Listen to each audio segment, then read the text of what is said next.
Banking sector से AU small finance bank पर focus करेंगे। याद रखें, निफ्टी बैंक में कल अंडर परफॉर्मेंस दिखा और एयू स्मॉल फाइनेंस बैंक इसके पीछे की वजह थी। करीब 4.5% की गिरावट के साथ दिन के निचले स्तर पर बंद होता हुआ नजर आया। Kiran ji, AU small finance bank, क्या राय होगी इस स्टॉक पर?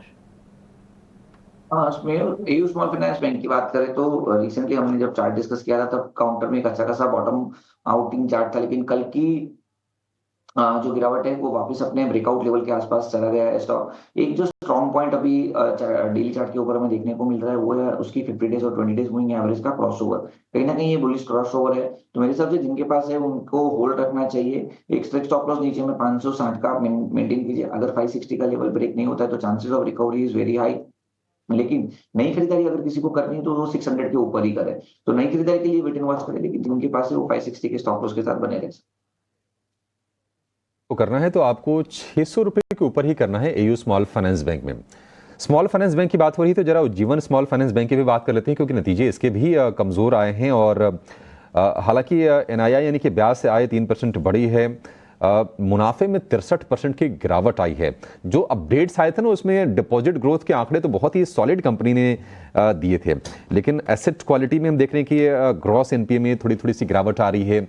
एक अच्छी चीज़ ये है कि बैंक ने यूनिवर्सल बैंक लाइसेंस के लिए बोर्ड की मंजूरी इसको मिल गई है और ऑलरेडी हम देख रहे हैं कि 52 हफ्ते के निचले स्तरों के आसपास आकर ये कारोबार कर रहा है।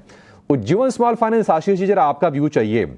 क्या मान लीजिए आज कमजोर अगर ये शेयर खुलता है, लोअर लेवल पर अकोमुलेट करने की सोचे या फिर जिनके पास है वो एग्जिट कर लें? तो हम थोड़ा सा इस पूरे स्पेस से दूरी बनाए हुए हैं, क्योंकि एसेट क्वालिटी के जो कंसर्न्स है वो काफ़ी रहे हैं। दूसरा, एमएफआई के अंदर में आपने देखा है काफ़ी पेन आया, जिसके चलते कुछ एनबीएफसी कंपनीज में भी बहुत बड़ी गिरावट देखने को नजर आई।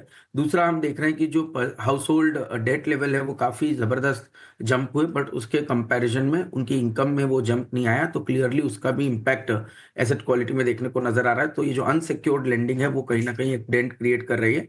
तीसरा जो कंसर्न है वो आने वाले समय में थोड़ा सा डिपॉजिट ग्रोथ को भी लेकर के बना हुआ है। तो मैं समझता हूँ कि ऐसे समय में जब एक अनसर्टेनिटी इस पूरे स्पेस में बनी हुई है, तब आपको क्वालिटी बैंक्स के अंदर में रहना चाहिए, जो एटलीस्ट किसी भी अनसर्टेनिटी के टाइम पे अपने आप को बेटर प्रोटेक्ट कर सकते हैं, या उनमें एक मार्केट लीडरशिप की कहीं ना कहीं एक स्ट्रेंथ है, जिसकी वजह से कोई भी खराब समय आता है तो उस पीरियड को वो झेल सकते हैं। तो ऐसे में मैं समझता हूँ कि जो हमारा जो फोकस रहेगा वो कहीं ना कहीं private bank, HDFC bank, ICICI bank जैसे दिग्गज पे रहेगा। पीएसयू में हमें लगता है एसबीआई के अंदर में पोजीशनिंग बनानी चाहिए, क्योंकि वहां पर भी गिरावट आई और इस गिरावट को वहां यूज करना ज्यादा बेहतर होगा, कि जब भी रिकवरी आएगी वो काफी स्ट्रांग रिकवरी होगी। और जो ये मजले छोटे मजले बैंक है और खासतौर पर जिनका फोकस काफी एमएफआई साइड पे रहा हुआ है, वहां पर मुझे लगता है कि थोड़ा अभी भी हम कॉशियस रहेंगे।